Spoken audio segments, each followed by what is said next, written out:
배를 타고 아소에서 바울을 태우려고 그리로 행선하니, 여기서 우리는이라고 나오는데, 우리는이라고 나오니까 이건 지금 누가가 쓰고 있는 거잖아요. 그러니까 누가랑 함께했던 여러 명의 동역자들을 얘기하는 것 같아요. 그래서 우리는 앞서 배를 타고 아소에서 바울을 태우려고 그리로 행선하니 이는 자기가 도보로 가고자 해서 이렇게 정하여 준 것이라. 그래서 바울은 도보로 갔어요. 다시 지도를 좀 보여드리면은 지금 여기거든요. 지금 마게도냐 지역에도 있고 이쪽 트로이에 왔었다 그랬잖아요. 이제부터 좀 이름이 다 생소합니다. 근데 당연히 생소합니다. 왜냐하면 딱 한 번 나와요. 그렇기 때문에 생소해도 돼요.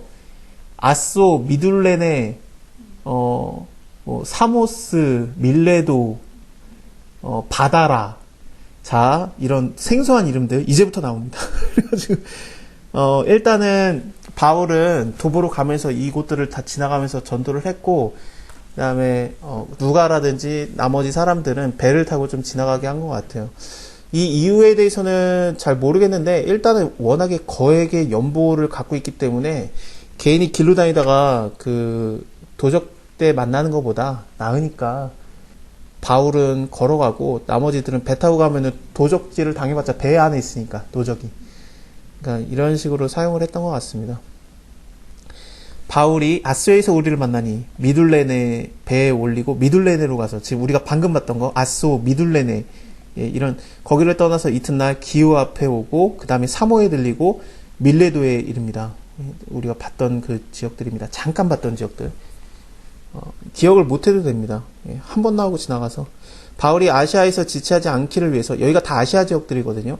그래서 에베소를 지나 행선하기로 작정하였으니 이는 될 수 있는 대로 오순절 안에 예루살렘에 이르러 급히 감이라.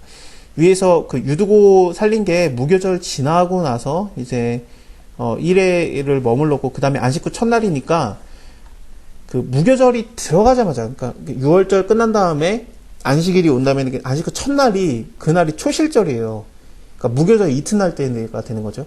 그때부터 카운트가 들어가가지고 77절, 그래서 77에 49 해가지고 오순절이 들어가는 거기 때문에 지금 벌써 뭐 2, 30일밖에 안 남았어요. 그러니까 빨리 가야 되는 상황이라 여기서 급하게 갑니다.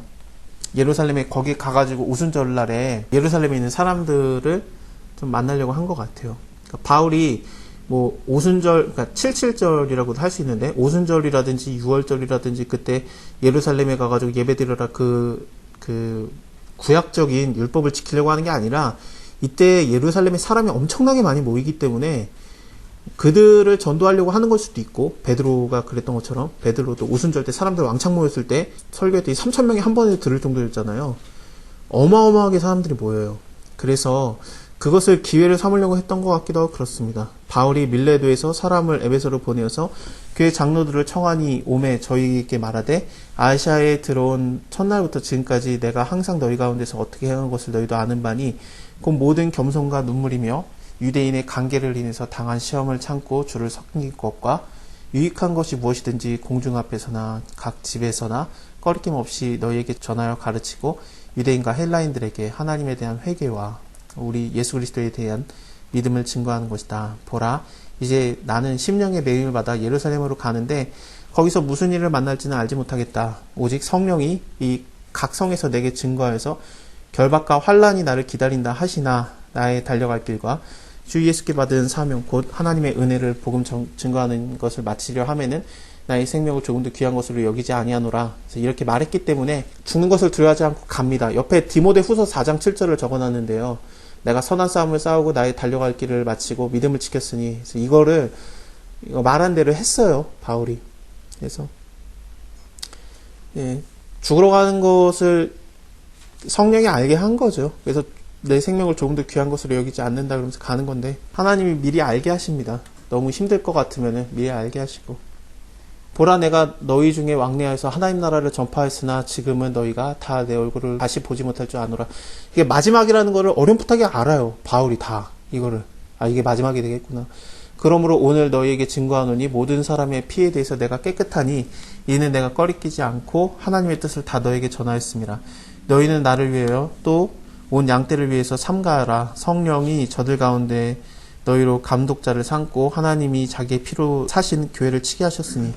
참 이게 그 교회가 뭐 요즘에 워낙에 욕을 먹고 그래서 교회 뭐 안 가도 되냐 가도 되냐 뭐 그런 식까지 얘기가 나오지만, 교회 안 가고 가고의 문제가 아니라 교회는 하나님이 자기 피로 사신 거예요. 그래서 이것을 우리가 절대로 우습게 보면 안 됩니다.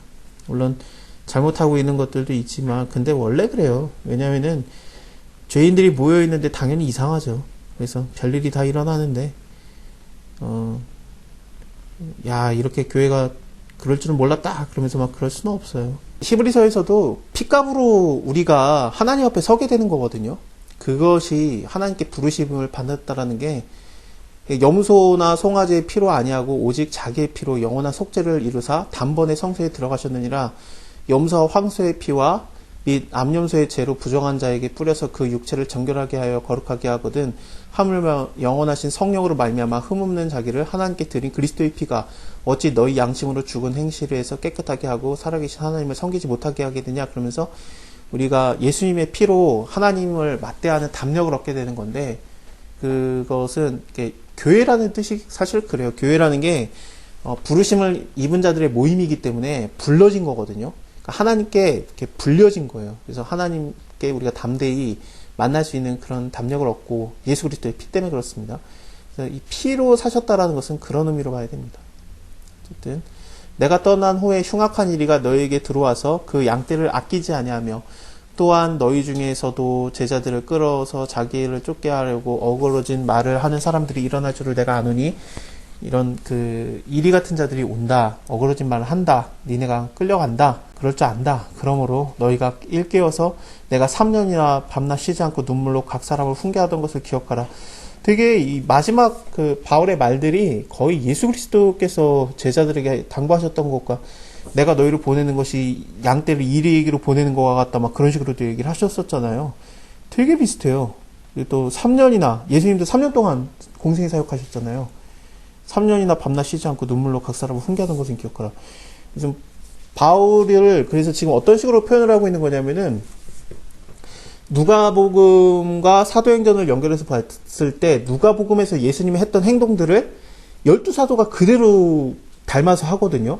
그래서 뭐 성전에 올라갈 때 뭐 안전뱅이 이렇게 세우는 거라든지, 뭐 눈먼 자 낫게 하는 거라든지, 죽은 자 살리는 거라든지 그런 것들을 했는데, 그거를 갖다 바울도 그대로 똑같이 했어요. 그래서 이 예수 그리스도로 시작돼서 12사도로 시작된 그 모습과 굉장히 비슷한 것이 바울에게서도 나오고, 그래서 점점 예수 그리스도의 행하시는 일들을 하는 자들이 많아지는 것 같은 느낌을 들게 하는 거예요. 예수 그리스도를 굉장히 닮은 모습이 나오는 겁니다. 그거의 대표적인 게, 누가복음에서는 예수님이 혼자 기도하시고 그 다음에 기도의 응답을 받으시고 그리고 기도를 가르치시는 게 13번 나오는데, 제자들은 한 번도 기도 안 해요. 누가복음 전체를 통해서 기도해달라고 가르쳐달라고 말한 건 있지만 기도를 했다라는 내용은 안 해요. 심지어 겟세마네 동산에서 예수님이 기도 좀 해달라고 했더니 자고 있어요. 기도를 한 번도 안 해요, 제자들이. 근데 사도행전에서는 기도로 시작하고 기도로 끝나요. 예수님처럼.